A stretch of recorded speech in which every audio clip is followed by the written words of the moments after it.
Praise the Lord. और आज के इस दिन में सभी का स्वागत है प्रभु यीशु मसीह के नाम से। आइए सबसे पहले हम प्रार्थना करेंगे और प्रार्थना के साथ इस अभ्यास का हम शुरुआत करेंगे। आइए हम दुआ करते हैं। परमेश्वर, मैं आपको धन्यवाद करता हूँ, स्तुति स्तुति स्तुति और स्तुति करता हूँ आज के इस सुंदर और अच्छे समय के लिए, आज के इस दिन के लिए हम धन्यवाद करते हैं। हमारे हर एक प्रार्थना को आपने सुना है इन दिनों में, और प्रभु परमेश्वर हमें सुरक्षित रखा है और इस घड़ी में इस बाइबल स्टडी को लेने के लिए अनुग्रह दिया, शक्ति दिया, हमें सभी बातों को दिया। इसके लिए मैं आपको धन्यवाद करता हूँ, स्तुति स्तुति और स्तुति करता हूँ। सारे दुनिया में प्रभु परमेश्वर ये सब बिखरा हुआ है और गड़बड़िया है, लेकिन आपकी अद्भुत शांति यहाँ पर है, हमारे बीच में है। इसके लिए मैं आपको धन्यवाद करता हूँ। पवित्र आत्मा में आपको धन्यवाद करता हूँ क्योंकि आपकी उपस्थिति यहाँ पर है। परमेश्वर पिता, मैं आपको धन्यवाद करता हूँ। प्रभु यीशु, मैं आपको धन्यवाद करता हूँ। हर एक बात के लिए हम आपको धन्यवाद करते हैं। सभी लोग अपने अपने जीवन में प्रभु को धन्यवाद करें। धन्यवाद प्रभु, धन्यवाद, धन्यवाद प्रभु, धन्यवाद प्रभु, धन्यवाद प्रभु, धन्यवाद प्रभु, धन्यवाद, क्योंकि आपने हमसे दोस्ती की है प्रभु, आपने हमसे रिश्ता जोड़ा है। आप हमारे पास आए, आप हमने हमारे पापों को क्षमा किया और हमें नया आशीष देकर, नया जीवन देकर आशीषित किया। हम आपको धन्यवाद करते हैं। धन्यवाद प्रभु परमेश्वर, थैंक यू लॉर्ड। ये समय प्रभु आपके हाथ में सौंप देते हैं, यीशु मसीह के नाम से हम मांगते हैं, आमीन, हालेलुया।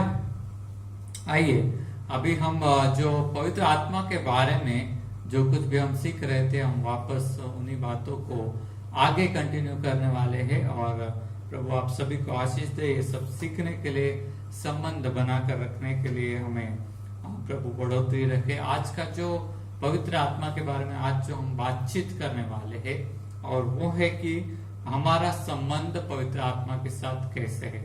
भले ही आपको मालूम होगा या नहीं भी मालूम होगा, लेकिन फिर भी हम इस बात को फिर एक बार देख रहे हैं और कुछ एक बातें नई और पुरानी दोनों बातें मैं बताने वाला हूँ। प्रभु आप सभी को इस बाइबल अभ्यास में आशीषित करे, और मुझे भी किया है और आपको भी जरूर करेगा। तो सबसे पहली बात, जब हम संबंध बनाते हैं किसी भी व्यक्ति के साथ, तो हमारा संबंध वहां पर आता है, हमारा वो दोस्त बन जाता है या साथ में काम करने वाला या सिर्फ जान पहचान का। इस तरह से हमारा संबंध लोगों के साथ रहता है।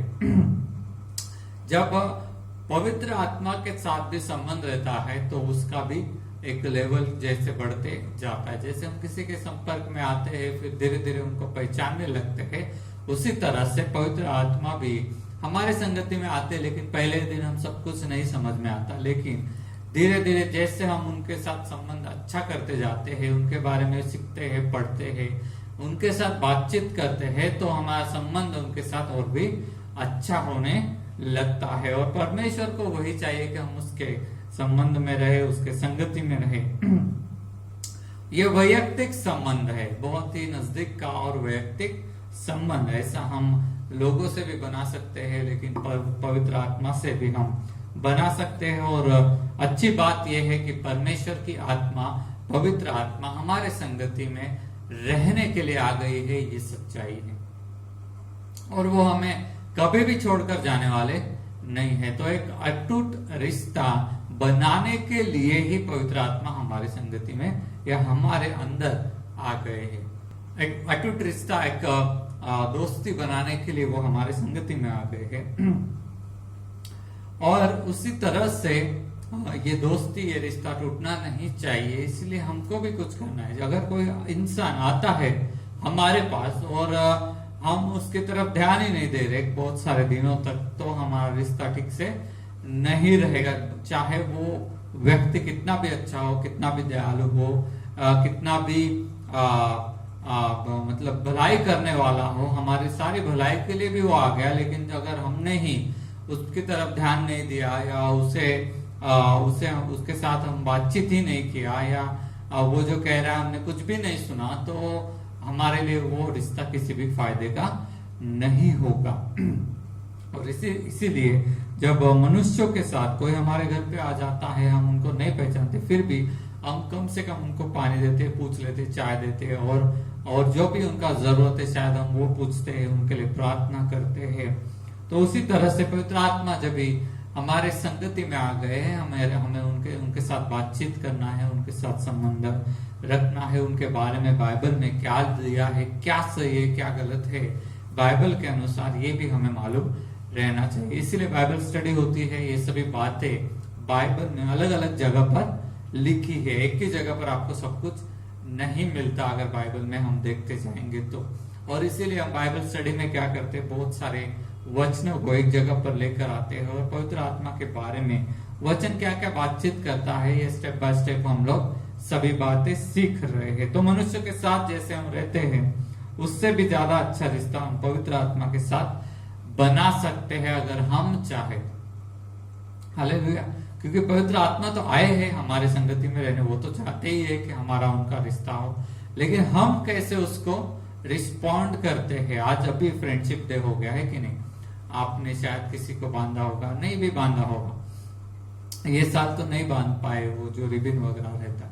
अगर फ्रेंडशिप डे में कोई आता है और आपको बोलता है मुझे आपका फ्रेंड होना है, और वो आप उसको स्वीकार नहीं करते, आप फ्रेंड होते हैं और बाद में उसकी तरफ कोई ध्यान नहीं देते, तो ऐसी फ्रेंडशिप का कोई मतलब नहीं रह जाता। वो बस हम उसको पहचानते, दूर से हाय हेलो करते और चले जाते हैं। कॉलेज में ऐसा सब होता था, मेरे कॉलेज में, शायद आपके कॉलेज में भी ऐसा होता होगा कि दूसरे किसी क्लास के लड़के या लड़की आपके साथ फ्रेंड्स तो बन जाते हैं, लेकिन आपका ज्यादा उनके साथ कॉन्टेक्ट नहीं आता, बस आपके किसी दूर के दोस्त वो बन के रह जाते हैं और आपका उनके साथ ज्यादा संबंध नहीं आता। लेकिन पवित्र आत्मा चाहता है कि हम उनके साथ गहराई से रिश्ता रखें और आगे हम देखने वाले हैं ऐसा करने से क्या क्या होने वाला है, पवित्र आत्मा का और हमारा संबंध क्या है, कैसा है, इसी के बारे में आज मैं बातचीत करने वाला हूँ।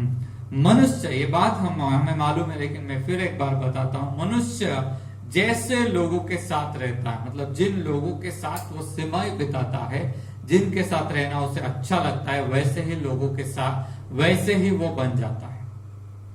मैं फिर से बताता हूँ, मनुष्य जैसे लोगों के साथ, जैसे लोगों की संगति में रहता है, वैसा ही उसका नेचर भी, वो स्वभाव भी बन जाता है। अगर कोई अच्छा व्यक्ति, अच्छा नहीं बोलूंगा, लेकिन कोई व्यक्ति अगर बार बार चोर लोगों के साथ जाकर वहां पर रहता है, तो उसको भी इच्छा होगा चोरी करने, क्योंकि चोर लोग का बातचीत कैसा रहता है, अरे उसने इतना पैसा चुराया, कितना अच्छा हो गया, अरे उसने ये चोरी किया, अरे वाह वाह, पैसा लेके वो इधर जाके होटल में मजा कर रहा है, ऐसा कर रहा है, वैसा कर रहा है। तो उनका बातचीत भी क्या है, चोरी के बारे में, अगली चोरी हम कैसे करेंगे, वही सुन सुन के वो आदमी भी क्या सोचेगा, अरे इनका तो लाइफ इतना अच्छा है, चोरी करते हैं ये लोग, मैं भी इनके साथ शामिल हो जाता हूँ और मैं भी क्या कर सकता हूँ, बहुत सारे मजे कर सकता हूं। तो वो ऐसे चोरी के बारे में ऐसे बात करेंगे। अगर कोई दारू पीने वाला इंसान दारू पीने वाले लोगों के साथ संगति में रहेगा, नहीं पीने वाला भी, तो उनका भी बातचीत वैसा ही कुछ रहेगा, पी के बहुत मजा आ गया, फिर मटन खाया, फिर ये खाया, वो खाया, फिर बहुत मजा आ गया, फिर ये सब बातें उसको भी अच्छी लगेंगी और उस तरह से मनुष्य बन जाता है। कोई अगर बिजनेसमैन के साथ हमेशा रहता है, कोई सिंपल व्यक्ति भी बिजनेस वाले लोगों के साथ रहता है, तो वो भी सोचता है कि मैं भी बिजनेस ही करूंगा, मैं भी अपना बिजनेस बढ़ाऊंगा। गुजराती लोगों के साथ मुझे कुछ टाइम मिला और जब भी मैं उनके साथ बैठता हूं तो हमेशा मुझे यही बात, नौकरी की बात ज्यादातर नहीं है मुझे सुनाई देती, लेकिन वो लोग हमेशा सोचते कैसे मेरा प्रॉफिट होगा, कैसे मैं आगे जाऊंगा, कैसे मैं और ज्यादा प्रॉफिट करूंगा। तो यही उनका बातचीत रहता है। तो जैसे लोगों के साथ, जैसे मनुष्यों के साथ आप रहते हो, वैसे ही आपका दिमाग भी काम करने लगता है, आप भी उसी तरह से कैसे सोचते हो। अगर ज्ञानी लोगों के साथ आपका उठना बैठना है तो आप भी ऑटोमेटिकली आपको लगेगा कि मैं भी किताब पढ़ूं, मैं भी कुछ ज्ञान रखूं, ताकि मैं भी इनके साथ उठना बैठना मेरा भी होते रहे। तो इस तरह से हम देखते हैं कि जब हम अगर और जो मैंने अभी बताया कि जैसे लोगों के साथ हम रहते हैं वैसे ही हमारा दिमाग चलने लगता है और वैसे ही हम होने लगते हैं।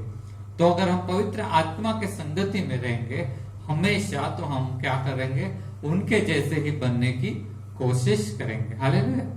तो उनके जैसे ही बनने की क्या करेंगे, हम लोग कोशिश करते हैं। हमारे उद्देश्य, जैसे मैंने बोला, अगर दारू पीने वाले तो हमारा उद्देश्य भी दारू पीने जैसा ही हो जाएगा। अगर चोरी करने वाले कोई लोग हैं, अगर कोई भ्रष्टाचार करने वाले लोग साथ में बैठते तो वो भी क्या सोचते, कैसे और अधिक भ्रष्टाचार किया जाए, और उनका प्लानिंग, उनका सब बातचीत वैसे ही रहेगा, और उनके जैसे ही हम भी होना चाहिए ऐसा वो लोग बताएंगे। और शायद अगर हम ज्यादा देर उनके संगति में रहेंगे तो हमको भी लगेगा कि यही सक्सेस है, यही लाइफ है, ऐसे ही भ्रष्ट तरीके से ही हमें जिंदगी जीना है। लेकिन सच्चाई ये है कि हमें ऐसा कुछ भी करने की जरूरत नहीं। आइए मैं वही बात मैं आपको बता रहा हूं। हमारे उद्देश्य, हमारे विचार, हमारी भाषा, ठीक से सुनिए, हमारे उद्देश्य, हमारे विचार, हमारी भाषा, हमारी कल्पनाएं, ये सभी के ऊपर प्रभाव पड़ता है किस चीजों का, जो लोग हमारे आजू बाजू में रहते हैं उनका। हमारे उद्देश्य भी बदल जाते हैं, हमारी बातचीत भी बदल जाती है, हमारी कल्पनाएं, हमारे काम काज, ये सभी बातें, हम कैसे पैसे को हैंडल करते हैं, ये सब बातें, या हम कैसे लोगों से बात करते हैं, ये सब बातें बदल जाती है, क्योंकि हम उन लोगों के संगति में रहते, फिर उनके जैसे ही हमारा भी चाल चलन हो जाता है। और वैसे ही परमेश्वर की संगति में, पवित्र आत्मा की संगति में हम जब रहते हैं तो हमारे उद्देश्य बदल जाते हैं, हमारे विचार बदल जाते हैं, हमारा सोचने का तरीका बदल जाता है, हमारा भाषा बदल जाता है, हमारी कल्पनाएं, और हम जो विषय है हमारा बातचीत का, वो सारा विषय, और हम जो आगे सोचते भविष्य में ऐसा करूंगा, ऐसा करूंगा, ये सब बातें पवित्र आत्मा के संगति में जब हम रहते हैं तो आत्मा जैसे विचार करता है वैसे ही हम लोग भी विचार करने लगते हैं। हालेलुया। वैसे ही हम लोग भविष्य को देखने लगते हैं, वैसे हमारा बातचीत हो जाता है, और वैसे ही हमारे उद्देश्य भी बदल जाते हैं। इसलिए बार बार प्रचारक हमें कहते हैं, या मैं कहता हूं, या कोई भी कहता है कि पवित्र आत्मा की संगति में रहो, क्योंकि वो क्या करता है कि हमें सही मार्ग पर, सच्चाई को बताता है, और सही मार्ग पर चलने के लिए हमें सहायता करता है। तो हमें उसके संगति में रहना है। और आज जो विषय है पवित्र आत्मा से हमारा संबंध, ये बहुत इंपॉर्टेंट विषय हम आज हैंडल कर रहे हैं, आगे भी करेंगे। तो पवित्र आत्मा के संगति में रहना कितना जरूरी है, यही बात मैं बता रहा था। और जो पवित्र आत्मा है हमारे बारे में हमेशा सोचते रहते, हमेशा हमारे बारे में उनके पास योजना रहता है, और हमेशा हमें वो बताते रहते हैं क्या करना है, क्या नहीं करना है। ये हम कुछ एक वचनों को पढ़ेंगे, वैसे जैसे हम सोच रहे हैं कि पवित्र आत्मा हमारे बारे में सोचते हैं, वैसे हमें भी पवित्र आत्मा के बारे में सोचना है, उनको आदर देना है, धन्यवाद देना है, उनको उनके संबंध में हमें रहना है। आइए एक वचन हम पढ़ेंगे। पवित्र आत्मा हमारे साथ जब संबंध बनाते हैं तो वो क्या क्या करते हैं हमारे लिए, ये बात हमें समझ करके हमें भी वैसे उनके जैसा ही सब कुछ करने का है। मैं फिर से बता दूं, पवित्र आत्मा हमें हमारे लिए क्या क्या करते हैं वो समझ करके हमको भी उनके लिए ऐसा ही करना है, और उनके साथ ऐसा ही करना है। और दूसरी बात, लोगों के लिए भी हमें करना है, ताकि हमारा संबंध पवित्र आत्मा से भी अच्छा रहे और लोगों से भी अच्छा रहे। आइए वचन को पढ़ेंगे। रोमियो की किताब 8वां अध्याय 26वां वचन। रोमियो की किताब 8वां अध्याय और 26वां वचन। इसी रीति से आत्मा भी हमारी दुर्बलता में सहायता करता है, क्योंकि हम नहीं जानते कि प्रार्थना किस रीति से करना चाहिए, परंतु आत्मा आप ही ऐसी आहे भर भर कर जो बयान से बाहर है हमारे लिए विनती करता है। दो बातें यहाँ पर है, और पहली बात है पवित्र आत्मा हमारे लिए क्या करता है कि प्रार्थना करता है। हालेलुया। जब किसी इंसान को बोला जाता है क्या मैं तुम्हारे लिए प्रार्थना करूं, शायद उस इंसान के लिए वो पहली बार कोई तो भी उसके पूछता है कि क्या मैं तुम्हारे लिए प्रार्थना करूं, और वो बोलता है ठीक है करो। और करने के बाद कुछ लोगों ने ऐसा बोला, मेरे लिए कभी भी जिंदगी में किसी ने भी प्रार्थना नहीं की, अच्छा हो गया आपने की, मुझे बहुत ही अच्छा लगा। ऐसे भी मतलब प्रार्थना की जा सकती है, हमें मालूम नहीं था, और वो आदमी धन्यवादित हो गया, उसके लिए प्रार्थना की इसके लिए। तो देखिए, जैसे हम सोचते हैं या कोई आपके लिए प्रार्थना करता है, आपको बहुत अच्छा लगता है, आप उसको धन्यवाद करते हैं, लेकिन हम यहाँ पर देखते हैं कि पवित्र आत्मा हमारे अंदर आ गए हैं और चुप बैठ गए हैं, कुछ नहीं कर रहे, ऐसा नहीं। हालेलुया। वो क्या कर रहे हैं, हमारे लिए प्रार्थना कर रहे हैं, और कैसे कर रहे हैं, निरंतर प्रार्थना कर रहे हैं। दूसरी बात यहाँ पर जो है, वो प्रार्थना सिर्फ कर रहे ऐसा नहीं, लेकिन आहे भर कर मतलब रोकर प्रार्थना कर रहे। हालेलुया।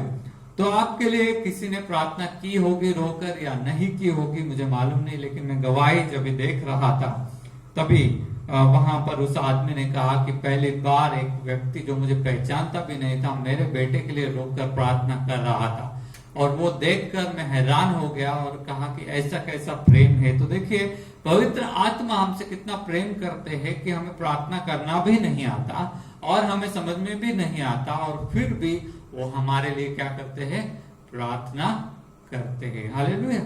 आइए उस वचन को फिर एक बार हम पढ़ देते हैं, आपको समझ में आ जाएगा। इसी रीति से आत्मा भी हमारी दुर्बलता में सहायता करता है, क्योंकि हम नहीं जानते कि प्रार्थना किस रीति से करना चाहिए, परंतु आत्मा आप ही ऐसी आहें भर भर कर जो बयां से बाहर है हमारे लिए विनती करता है। हमारे लिए विनती करता है। कितना अच्छा दोस्त है, कितना अच्छा व्यक्ति है जो हमारे लिए दिन रात रोकर प्रार्थना करता है। जो हम मांग नहीं सकते उन चीजों को वो मांगता है, बात नहीं कर सकते, समझ नहीं सकते, ऐसी सारी बातें जो हमारे लिए जरूरी है उन सभी बातों के लिए वो प्रार्थना करता है। और सिर्फ मैं इतना नहीं कह, हालांकि वचन ऐसा कहता है कि हमारे लिए, लेकिन हमारे द्वारा वो दूसरों के लिए भी जरूर प्रार्थना करता है। हालेलुया।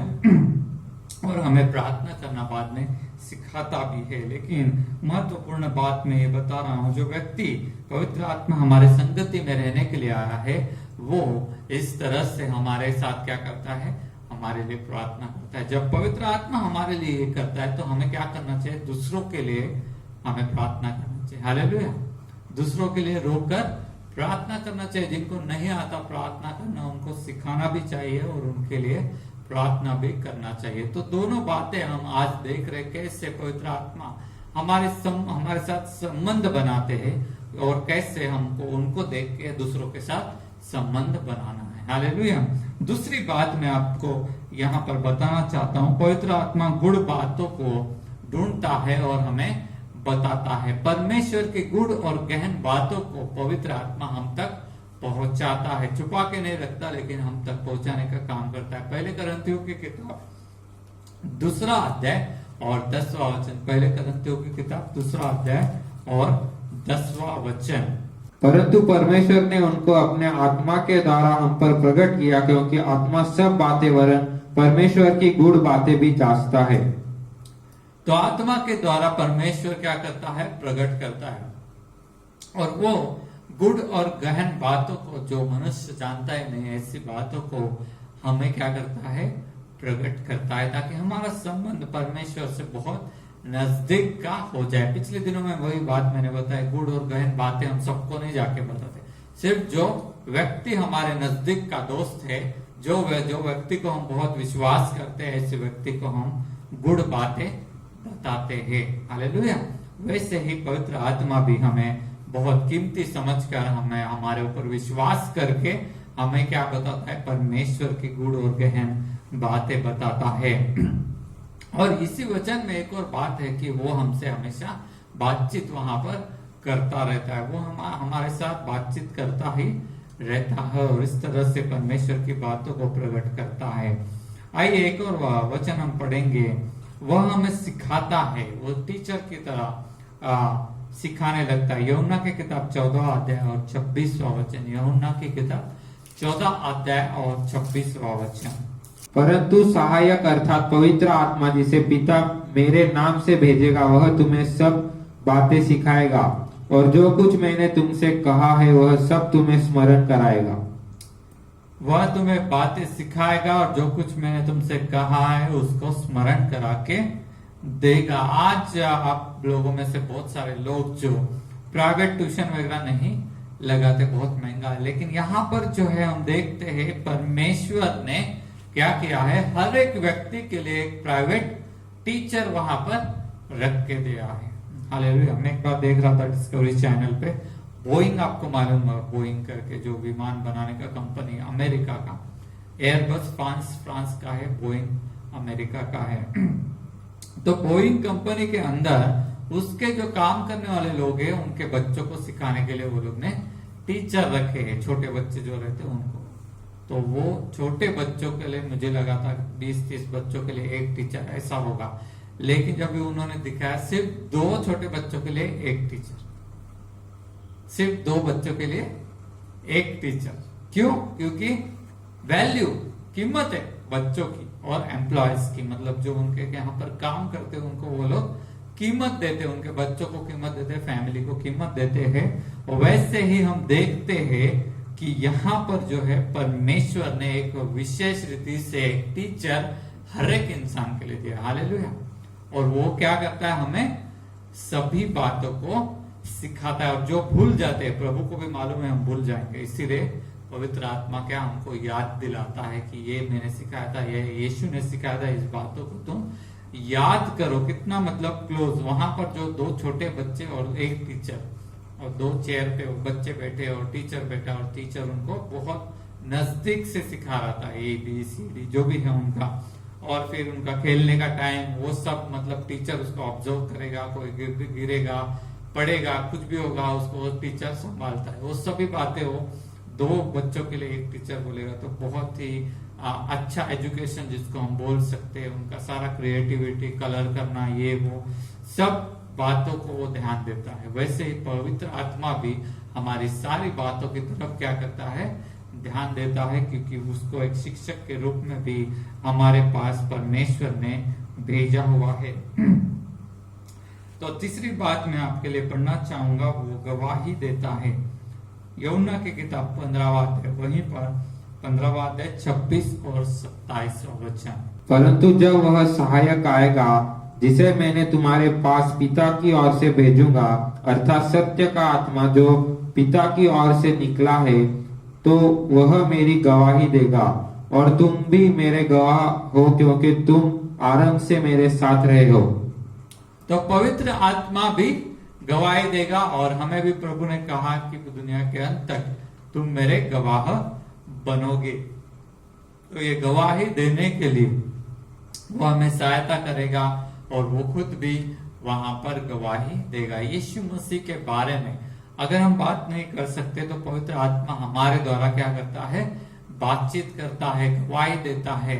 और इनफैक्ट हम कुछ सब करते हैं ऐसा नहीं, लेकिन हम कोऑपरेशन में, मतलब पवित्र आत्मा के संगति में ही गवाही देते हैं। हम अलग गवाही दे रहे, पवित्र आत्मा अलग गवाही दे रहा है, ऐसा नहीं होता है।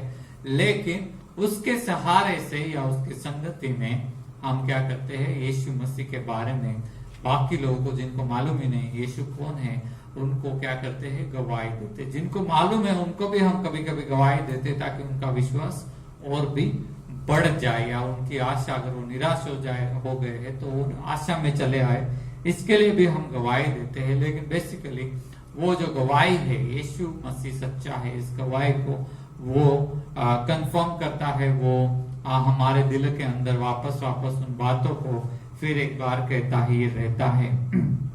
और बहुत से ऐसे लोगों ने जो अकेले गिर गए, जेल में गिर गए, जहां पर बाइबल भी नहीं है, कुछ भी नहीं है, वहां पर भी उनके दिल के अंदर पवित्र आत्मा ने काम किया। और उनको ऐसा जब भी लगने लगा कि अरे बाबा परमेश्वर है कि नहीं, हम तो इधर अटक गए हैं, जेल में फंस गए हैं, या हॉस्पिटल में अकेले रह गए हैं, ऐसे वक्त में आप गवाहियां सुनते होंगे और सुनी जरूर होगी। पवित्र आत्मा ने उनको गवाही दी कि यीशु मसीह जीवित परमेश्वर है। हालेलुया। जहां पर उनका सारा आशा खत्म हो गया था, जहां पर ऐसा लग रहा था अभी कुछ नहीं हो सकता, लेकिन पवित्र आत्मा क्या करते हैं? गवाही देते हैं, ताकि हम उसके संगति में बने रहे और उसकी गवाही पर हमारा विश्वास हमेशा बना रहे। बहुत ऐसे अलग अलग लोगों के जीवन में परिस्थितियां आ गई कि जहां पर वो बाइबल भी नहीं पढ़ सकते, प्रार्थना नहीं कर सकते, संगति कुछ भी नहीं है, लेकिन पवित्र आत्मा ने उनको क्या किया? वापस वचनों को याद दिलाया। जैसे वचन यहाँ पर बताता है, मेरी बातों को याद दिलाएगा। ऐसी परिस्थितियों में पवित्र आत्मा जो है, शायद आपको इसका गंभीरता अभी नहीं समझ में आ रहा, मुझे भी नहीं समझ में आएगा शायद से, लेकिन जब मैं उन गवाहियों को देखता हूँ, जब उन एक्सपीरियंस, अनुभवों से हम जाएंगे, तब हमको इस वचन में और अधिक महत्व लगेगा कि कैसे पवित्र आत्मा हमें ऐसे अकेलेपन में भी संभालता है, हमसे बातें करता है, हमें अगुवाई भी पवित्र आत्मा हमारी करता है। ये बात भी हमें मालूम है, लेकिन फिर एक बार हम वचन को पढ़ेंगे। रोमियो की किताब 8वां अध्याय और 14वां वचन, रोमियो की किताब 8वां अध्याय और 14वां वचन। इसीलिए कि जितने लोग परमेश्वर की आत्मा के चलाए चलते हैं वे ही परमेश्वर के पुत्र है। फिर एक बार पढ़ेंगे हम, इसलिए कि जितने लोग परमेश्वर के जितने लोग परमेश्वर की आत्मा के चलाए चलते हैं आत्मा के चलाए चलते हैं वे ही परमेश्वर के पुत्र है। वे ही परमेश्वर के, तो आत्मा के चलाए चलते हैं, वो अगुवाही करता है, वो लीडरशिप करता है, वो आगे जाता है और हमको उसके पीछे पीछे उनके पीछे हमें जाना है। तो इस तरह से पवित्र आत्मा हमें कहाँ जाना है कहाँ नहीं जाना ये भी हमें आज्ञा देता है। इसी को हम और क्लियरिटी से हम देख सकते हैं प्रेरितों के काम और 16वां अध्याय और 6 और 7 वचन। प्रेरितों के काम 16वां अध्याय 6 और 7 वचन। पवित्र आत्मा हमें आज्ञा करके हमें हमारे अगुवाही करता है और हमें लेकर चलता है। हम पढ़ेंगे, वे फ्रूगिया और गलातिया प्रदेश में से होकर गए क्योंकि पवित्र आत्मा ने उन्हें एशिया में वचन सुनाने से मना किया। मना कर दिया, यहाँ पर मत जाओ। पवित्र आत्मा ने क्या किया, अगुवाही किया, वहां पर आज्ञा दिया उनको और उनको बोला यहाँ पर मत जाओ। आगे हम पढ़ेंगे, उन्होंने मूसिया के निकट पहुंचकर बुतीनिया में जाना चाहा परंतु यीशु के आत्मा ने उन्हें जाने न दिया। फिर एक बार 2 बार मतलब यहाँ पर हमें दिखाई देता है कि पवित्र आत्मा ने निर्णय लिया और वो उनको बताया कि यहाँ पर मत जाओ। अभी वहां पर क्यों नहीं जाना है ये बाइबल हमें कुछ भी नहीं बताता और उसके बारे में हम नहीं सीख रहे। मेनली हम सीख रहे हैं कि पवित्र आत्मा हमारे साथ कैसे संबंध बनाता है और उसमें मैंने आपको बोला सबसे पहली बात वो हमारे साथ बातचीत करता है, वो हमारे लिए रोकर प्रार्थना करता है, हमारे संगति में रहता है, प्रार्थना करता है, हमें सुरक्षित रखता है, हमें गुड़ और गहन बातों को हमारे लिए प्रकट करता है, हमें सिखाता है। वो टीचर है, जो बातें हम भूल जाते हैं वो भी हमें याद करा के देता है। और आगे हमने ये बताया, आगे भी हम देखने वाले हैं। आज के लिए इतना ही। अगुवाही करता है, हमें लेकर चलता है, आज्ञा देता है, ये करो, ये मत करो, यहाँ पर जाओ, यहाँ पर मत जाओ, ये भी पवित्र आत्मा हमें बताता है। तो इस तरह से वो हम सभी लोगों के सहायक, साथ में रहता है, दोस्त रहता है, सहायक बनता है, टीचर बनता है, सुरक्षित रखता है, आज्ञा रखवाला है, आज्ञा देकर हमें बचाता है, चलाता है, ये सब बातें वो करता है। हालेलुया। अब मैं थोड़ा सा निगेटिव एग्जाम्पल देने वाला हूं और फिर एक पॉजिटिव उसका उद्देश्य है। एक पास दासू के पास में गया हुआ था और हम लोग बैठे हुए थे और बातचीत चल रहा था और उन्होंने एक बार मुझे ऐसा बोला कि बहुत सारे लोग यहाँ पर आए, बहुत सालों से मैं सेवा कर रहा हूँ और अभी मेरा मतलब उद्देश्य है कि मेरे जैसे और भी ज्यादा लोगों को मुझे तैयार करना है और मैंने बहुत सारे लोगों को तैयार किया, मेरे घर पे रखा। जब मैं उनको लेकर आया तब वो कुछ भी नहीं थे, उनको कुछ मालूम नहीं था, मेरे संगति में रखा, मेरे घर से खाना पीना खिलाया और फिर वो आत्मा में बढ़े, प्रार्थना में बढ़े और फिर वो चले गए 2 साल के बाद या 3 साल के बाद। और आज जब मैं वहां पर जाता हूँ वो है, लेकिन मेरे साथ वो बातचीत नहीं करते और मेरी तरफ वो ध्यान भी नहीं देते और जैसे कि मुझे पहचानते नहीं, इस तरह से वो रहते हैं करके दास ने। तो मुझे बहुत आश्चर्य हुआ। मैं कहा कि बहुत सारे लोग होंगे आप जिनको आपने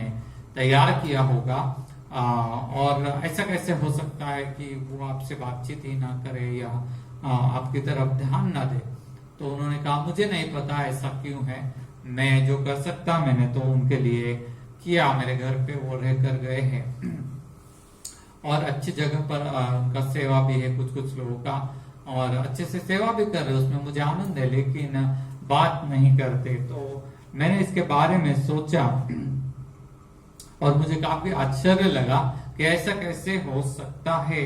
लेकिन मैं आपको दूसरी आश्चर्य की बात बताना चाहता हूं कि ये सारे काम आप जो भी अभी दासू पास्टर के बारे में मैंने बताया, लेकिन पवित्र आत्मा उससे भी ज्यादा काम हमारे लिए करते रहते हैं और उतना करने के बाद भी बहुत बार हम क्या करते, पवित्र आत्मा के साथ बातचीत भी नहीं करते।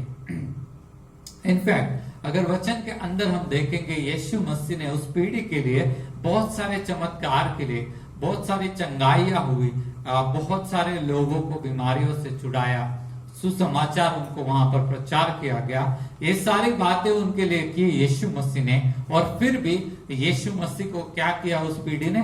उनको पत्थर मारा और उनको भूल गए।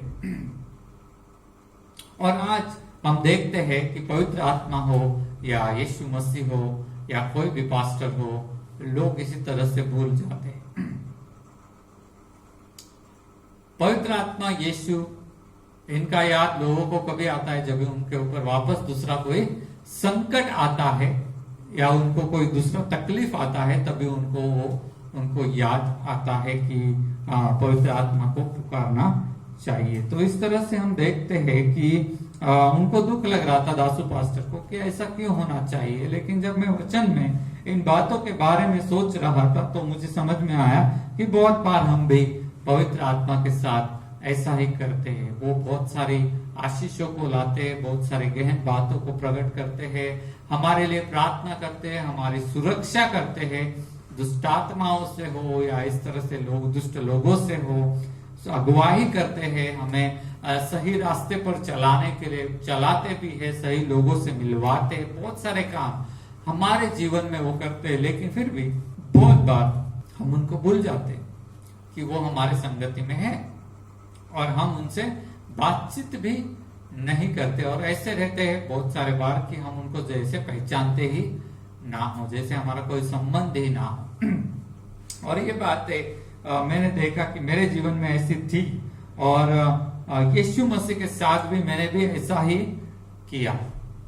जब मुझे बीमारी है, तकलीफ है, तब मुझे यीशु की याद आती है, बाद में मुझे यीशु नहीं चाहिए, ऐसा मैं करता था। और शायद आप में से कितने लोग करते भी होंगे। ये बहुत दुख की बात है। ऐसा क्यों होता है? क्योंकि हमारा स्वभाव जो है वो पापी है। हमारा पुराना जीवन अभी भी बीच बीच में आ रहा है। हम स्वार्थी है। हमारा जब भी जरूरत है तभी हमको पवित्र आत्मा चाहिए, जब भी जरूरत है तभी यीशु चाहिए, जब भी जरूरत है तभी पासवान चाहिए, तभी इवेंजलिस्ट चाहिए, ये लोग चाहिए। फिर जरूरत खत्म होने के बाद हमको यीशु भी याद नहीं आता, पवित्र आत्मा याद नहीं आता, पास्टर लोग भी याद नहीं आते। पिछले दिनों में किसी ने मुझे फोन किया और बोला कि मुझे ये तकलीफ है, मेरे लिए प्रार्थना करो। मैंने प्रार्थना किया और कहा कि मैं कल फोन करूंगा या फिर आप फोन करो, क्या हुआ, मतलब अच्छा लगा या नहीं। फिर दूसरे दिन मैंने वापस फोन किया और उन्होंने फोन नहीं उठाया और आज तक कभी बाद में फोन आया नहीं। मैं विश्वास करता हूँ जरूर वो ठीक हो गए होंगे और फिर वो भूल गए। और बहुत बार सेवकों के साथ भी ऐसा ही होता है कि लोग उनका इस्तेमाल कर लेते हैं। उनको जब भी जरूरत होता है तभी प्रार्थना उनको चाहिए, प्रार्थना करो, हमारे लिए प्रार्थना करो। प्रार्थना करने के बाद फिर सेवक का क्या हो गया मालूम नहीं। तो ये बात जब भी मुझे दिखाई दी, डॉक्टर पॉल यंग चो ने भी उनके किताब में एक एग्जाम्पल दिया है, लेकिन मैं अभी ठीक है बता देता हूँ कि उनका जो 2 बार उन्होंने 50,000 मतलब 50,000 का एक चर्च बनाया, फिर दूसरी बार वापस 50,000 लोगों का एक चर्च बनाया। तो दूसरी बार जब 50,000 लोग हो गए, परमेश्वर ने उनको बोला ये शहर छोड़ के अभी तीसरे शहर में जाओ और वहां पर वापस चर्च बनाना तुम शुरू करो। तो उन्होंने अपनी कमेटी को लिया और कमेटी को बोला कि मुझे तो अभी जाना है, आप अब ये चर्च को संभालो, मैं दूसरा चर्च मुझे जाके बनाना है। और कमेटी को बोला कि मुझे कुछ पैसा दो ताकि मैं परमेश्वर का राज्य इस तरह से बढ़ा सकूं दूसरे शहर में जाके। और कमेटी ने बोला हम सोचेंगे ऐसा वैसा, 1 हफ्ते के बाद आपको आंसर देंगे। 1 हफ्ते के बाद कमेटी ने उनको बोला कि हमारे पास पैसा नहीं है आपको देने के लिए, क्योंकि हमारे पास अपने खुद के प्रोग्राम से और हमें अपने स्टाफ को बहुत सारा पैसा देना है, ये है वो है, ऐसा वैसा करके उन्होंने आखिर तक पास्टर को पैसा दिया ही नहीं। उनके किताब में लिखा है, पास्टर ने लिखा है, डॉक्टर पॉल यंग जो सबसे बड़ा चर्च है साउथ कोरिया में, उन्होंने लिखा कि मैं इन लोगों को बढ़ाया, मैंने इनको, ये कुछ भी नहीं थे, ये बीमार थे, गरीब थे, मूर्ख थे, इनको कुछ नहीं था, मैं आया, प्रभु ने मेरे द्वारा इनको आशीषित किया, मैंने उनको सिखाया, मैं उनके संगति में रहा, खाना पीना के लिए सब कुछ किया, और आज जब मैं दूसरा चर्च बनाने के लिए पैसे मांग रहा हूँ, खुद के खर्चे के भी नहीं, खुद के खर्चे के लिए नहीं, इतना बड़ा सा चर्च आराम से सपोर्ट कर सकता था, अगर चाहता तो जरूर कर सकता, लेकिन उन्होंने लिखा है किताब में 1 रुपया भी उन्होंने दिया नहीं, और उन्हें बहुत दुख हुआ इस बात का। और मैंने ये पढ़ा, बहुत साल पहले मैंने ये सब पढ़ा था जब हमारे पास किताब थी, तो मुझे बहुत आश्चर्य लगा। लेकिन आज जब मैं वचन को पढ़ता हूँ, जब मैं पवित्र आत्मा के बारे में सोचता हूँ, तो मुझे ऐसा लगता है कि मनुष्य पवित्र आत्मा के साथ भी ऐसा ही करता है, यीशु के साथ भी ऐसा ही करता है, और सेवकों के साथ भी ऐसा ही करता है। और मैं आपको बताता हूँ, शायद आप या मैं या बहुत सारे लोग एक दूसरे के साथ भी ऐसा ही करते हैं। जब भी हमें जरूरत होती है तब हम 10 बार फोन करते हैं, और फिर जब जरूरत खत्म हो जाती है तो फिर 10 साल में एक बार फोन करते हैं। तो मनुष्य का पुराना स्वभाव और पापी स्वभाव मनुष्य को छोड़ना चाहिए। पवित्र आत्मा जैसे हमारे लिए प्रार्थना करते हैं, रो रो कर प्रार्थना करते हैं, हमें सिखाते हैं, हमारे संगति में रहते हैं, गुड़ बातों को बताते हैं, अगुवाही करते हैं, वैसे ही हमें भी दूसरों के साथ रहना है। हालेलुया। जैसे वो हमारे साथ आकर रहते हैं, वैसे हमें भी उनके साथ संबंध बनाना है। आप सोच रहे होंगे मैं रोज 2 घंटा प्रार्थना करता हूं, तो मैं आपको बोलूंगा वेरी गुड। पवित्र आत्मा को मैं रोज याद करता हूँ, वेरी गुड। परमेश्वर को भी मैं रोज याद करता हूँ, वेरी गुड। लेकिन लोगों के साथ मैं ऐसा करता हूँ, पास्टर लोगों के साथ मैं ऐसा करता हूँ, या दूसरे कॉमन मैन, नॉट नेसेसरी कि पास्टर ही होना चाहिए, इवेंजलिस्ट ही होना चाहिए, कोई भी इंसान को क्या हम उतना ही मतलब जब भी जरूरत है तभी याद कर ले, और बाद में हम कुछ भी याद नहीं करना। ये सब स्वभाव रहता है, उसका अनुभव मुझे आया, जब भी मैं आपको बोल ही रहा हूँ, आता ही रहता है, ऐसा कुछ नहीं। फोन आते हैं जब भी उनको जरूरत है, कभी उनके फोन किसी के भी आते हैं, हमको बीमारी है, ये है वो है, लेकिन जब वो ठीक हो जाते तो किसी का भी फोन आता नहीं कि अरे ठीक हो गए। या धन्यवाद परमेश्वर को, और आपको भी धन्यवाद कि आपने प्रार्थना किया। ऐसा बहुत कम लोगों का फोन आता है, हम भूल जाते हैं, और ये बहुत बुरी बात है। इसलिए नहीं कि मुझे कीमत मिलनी चाहिए लोगों से, मुझे बहुत आदर मिलना चाहिए, ऐसा नहीं, लेकिन हमारा दिल कैसा है। और ये मैं क्यों बोल रहा हूँ, ये मेरा अनुभव, मेरा खुद का भी अनुभव ऐसा है, इसीलिए मैं आपको बता रहा हूँ। मैं एक व्यक्ति को हमेशा तभी फोन करता था, कुछ साल पहले की बात है, या मैसेज डालता था जब मुझे उनका जरूरत रहता था, या मैं बीमार हूं तभी। और फिर अचानक एक दिन मुझे ऐसा लगा कि मैं इस व्यक्ति को सिर्फ उसी वक्त कॉल कर रहा हूँ या उसी वक्त मैसेज कर रहा हूँ जब मुझे जरूरत है, क्या मैंने इसके साथ ऐसा करना चाहिए क्या? और वो जो व्यक्ति है, नाम नहीं लूंगा, लेकिन उनका बर्ताव मेरे साथ अलग था। हालेलुया। वो पवित्र आत्मा के जैसे वो व्यक्ति मुझे हमेशा पूछता है क्या नहीं, हमेशा उसका जरूरत आने पर ही वो मुझे फोन कर रहा है, ऐसा नहीं, वो हमेशा कभी भी मुझे मैसेज कर रहा है या फोन कर रहा है या जो भी है, लेकिन वो संबंध अच्छे से रख रहा था, और मैं स्वार्थी जीवन जी रहा था। और मैंने ये चीज मसीह लोगों में बहुत अच्छे से देखे। बाकी लोगों का मुझे कुछ लेना देना नहीं, चर्च के बाहर के जो हिंदू मुसलमान हैं, मैं उनका बात नहीं कर रहा, मैं अंदर के लोगों की बात कर रहा हूँ। ऐसा बहुत बार होता है। डॉक्टर पॉल यंगिचो, इतना बड़ा चर्च है, इतने सीनियर लोग हैं, कमिटी मेंबर्स है, वो लोग भी मतलब इतना सब सीखने के बाद भी उन्होंने ऐसा ही किया, और उनको बहुत दुख हुआ।